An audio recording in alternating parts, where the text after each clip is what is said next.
कल ही हम लोगों ने इसी प्रांगण में गणतंत्र दिवस बनाने का काम किया है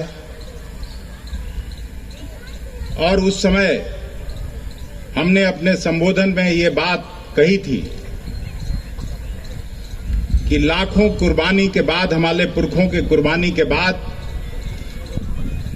न केवल इस देश को आजादी मिली बल्कि नया तिरंगा झंडा मिला हम लोगों को। और बापू के, महात्मा गांधी के, पंडित जवाहरलाल नेहरू के, डॉक्टर राजेंद्र प्रसाद के, सरदार वल्लभ भाई पटेल के, मौलाना आजाद साहब के, सुभाष चंद्र बोस जी के, इंदिरा जी, राजीव जी और श्री कृष्ण सिंह, अनुग्रह बाबू और अब्दुल कयूम अंसारी जी का सपनों का भारत हम लोगों को मिला।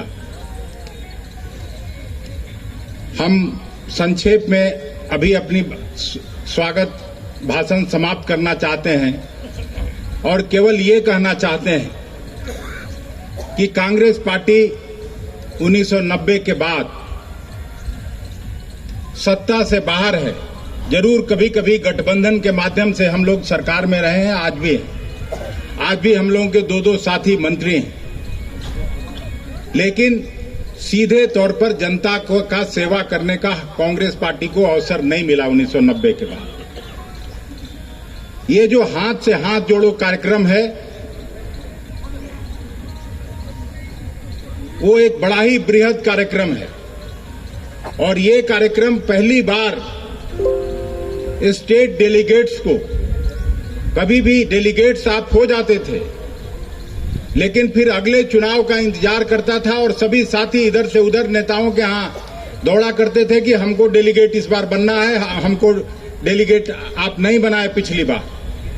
लेकिन पहली बार कांग्रेस पार्टी ने खड़गे जी के नेतृत्व में, राहुल जी के नेतृत्व में आपको बहुत बड़ी जिम्मेवारी देने जा रही है और आप कोई न कोई बगल के प्रखंड के आप प्रभारी बनाए जा रहे हैं। विस्तार से इस कार्यक्रम की जानकारी आदरणीय सुबोधकांत सहाय जी आप सभी को देंगे, हम लोग भी उसमें सीखेंगे, समझेंगे। लेकिन ये कार्यक्रम इतना बड़ा और बृहद है कि ये कांग्रेस पार्टी के लिए एक नया रास्ता खोलने वाला है। कांग्रेस पार्टी, जो मैं बार बार कहता हूं कि 1990 के पहले की कांग्रेस की जमीन तभी वापस होगी जब इस कार्यक्रम को आप हर घर में, हर गांव में जाके उनका दरवाजा खटखटाएंगे।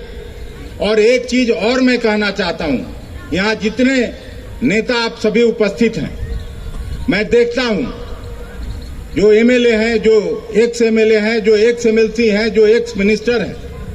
पहला तो हम आपको अनुरोध पूर्वक कहना चाहते हैं कि आप गाड़ी में चलते हैं, एक कांग्रेस का झंडा लगाने में क्या दिक्कत हो सकती है? कांग्रेस का झंडा हर कांग्रेसी को लगाने में कोई दिक्कत नहीं होनी चाहिए। उसी झंडे के नीचे हम सभी काम करते हैं। और दूसरी बात, इतना मैं जरूर आश्वस्त करता हूं, मैं धन्यवाद दूंगा श्रीमती सोनिया गांधी जी को, राहुल जी को और आदरणीय खड़गे जी को और भक्तचरण दास जी को, जिन्होंने हम में विश्वास व्यक्त करके हमको यहां का कांग्रेस का अध्यक्ष बनाने का काम किया। हम सभी के, आप सबों के भी हम आभारी हैं।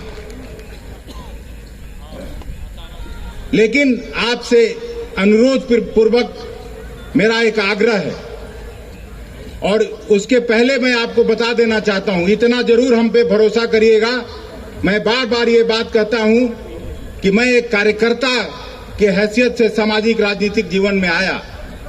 मेरे घर में कोई मुखिया सरपंच का भी चुनाव कभी नहीं लड़ा और मैं अपना मेहनत करके समाज में सेवा करके और अपना स्थान बनाने का काम किया हूं। मैं आपकी कठिनाइयों को अच्छी तरह समझता हूं।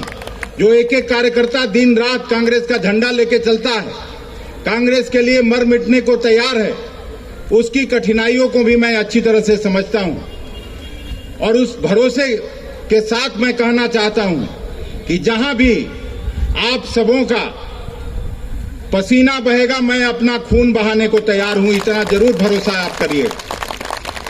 लेकिन साथ साथ ये भी मैं आपसे विनती करूंगा कि जो भी कार्यक्रम अभी जैसे हम लोगों ने यात्रा शुरू किया, 200 यात्रियों की लिस्ट यहां से बनी कि 200 लोग परमानेंट साथी चलेंगे, लेकिन मुझे दुख के साथ यहां कहना पड़ रहा है कि उसमें केवल 20-25 साथी ही चले, बाकी 175 गायब हो गए कहीं कहीं। ये नहीं होना चाहिए। आप अपना नाम पहले वापस ले लीजिए। और जब तीसरा चरण का हम लोग यात्रा शुरू करने जा रहे हैं तो वैसे साथियों की जरूरत नहीं है, आपको किसी और काम में लगाया जाएगा। जो मजबूत साथी हैं, जो चल सकते हैं, वही यात्रा में शामिल हों। कोई जरूरी नहीं कि नाम लिखाने के लिए, फोटो खिंचाने के लिए हर कार्यक्रम में आप आए। जो नहीं चलना चाहते हैं नहीं चले। यही मिन्नत रहमानी जैसा व्यक्ति हम नाम लेके कहना चाहते हैं, जो दिन भर नारेबाजी करता है, दिन भर साथ में चलता है, तो हम तो इसको सार्वजनिक रूप से ऐसे लोगों की प्रशंसा करेंगे। और भी 5-7 मैं नाम ले सकता हूं जो लगातार चले हैं। गया के कुछ साथी, बाकी दूसरों जिलों के भी कई साथी जो लगातार चले हैं। ये कार्यक्रम यहां का नहीं है। आपके नेता, आपने देखा है, जिस पार्टी के नेता राहुल गांधी जैसे मजबूत आदमी हो, जो 3,500 किलोमीटर की यात्रा समाप्त करके और 30 तारीख को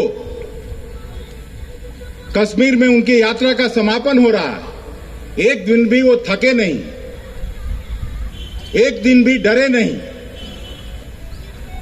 उनके हम लोग सिपाही हैं, उनके हम लोग कार्यकर्ता हैं।